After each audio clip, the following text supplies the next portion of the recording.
একটি পায়ে দাঁড়িয়ে আছে, হাতে কাটা তার, আঙুলটি তার বড়ই চওড়া, গরমকালেই চাই। বলো তো বন্ধুরা, আমার ধাঁধার উত্তর জানা থাকলে কমেন্ট বক্সে কমেন্ট করুন। নমস্কার বন্ধুরা, মিতালিস কুকিং আপনাদের অনেক অনেক স্বাগত জানাই।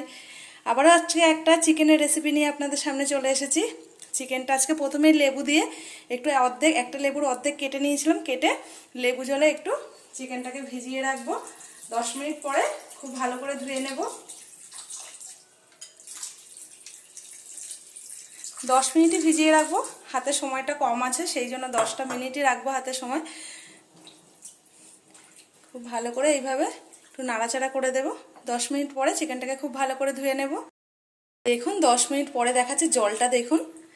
দেখুন আগে যখন দিয়েছিলাম দেখুন মাংসের গায়ে কত রক্ত টক্ত সব লেগেছিল, দেখুন মাংসটা এখনই কতটা একদম পরিষ্কার হয়ে গেছে। আর জলের কালারটা দেখুন।